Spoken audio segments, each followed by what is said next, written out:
That's the first initial sexual overture that I had experienced from the governor. It was 1997. According to her account, Tina Connor was approached by then-Governor Paul Patton at a Tom Barlow political fundraiser. Basically, the next morning he called me at the office and propositioned me. What did he say? What do you think about let's get together? She says it was that encounter that started an affair that lasted 2 years. The couple meeting at this hotel right off of Hurstbourne Lane 9 or 10 times. Always at 7 in the morning. The nursing home owner says their sessions lasted 5 hours or more with Patton's state police security guard waiting in the car in the hotel parking lot. During the affair, Connor claims she gained favors from the governor. In 1998, her Western Kentucky nursing home called Birch Tree failed to file the proper state Medicaid payments. Connor insists Patton took care of it through his chief of staff, Skipper Martin. You need to take care of this. See what you can do for her. And within a week, I had a check. And that wasn't the only preferential treatment she alleged. She also described the governor getting Transportation Secretary Jim Cottle to help her then-husband's business, ST Construction. She says it helped acquire a special disadvantage designation that it didn't meet the qualifications for having. And told Jim that if Tina says she's running the company, that means she's running the company.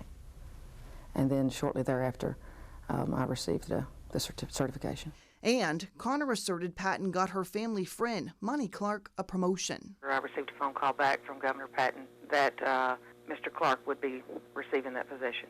In 2000, Connor says the favorable treatment started involving her when she was appointed to a $5,000 seat on the Kentucky Lottery Board. Connor said she believed that board position was given to her so Patton would have more opportunities to meet her in Louisville. I assumed that he felt like when I came to the lottery board meetings, I should be doing the same thing that I did before.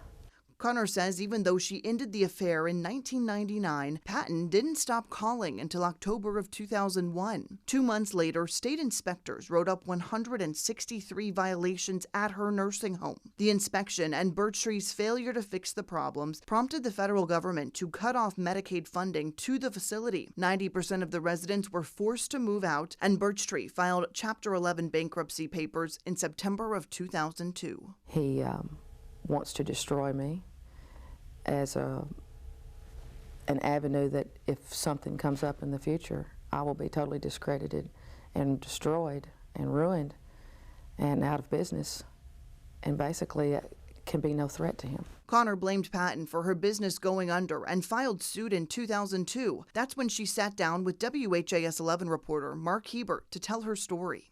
I knew that this was a railroad treatment, that I know that he's not telling me the truth, and I am not going down in flames alone.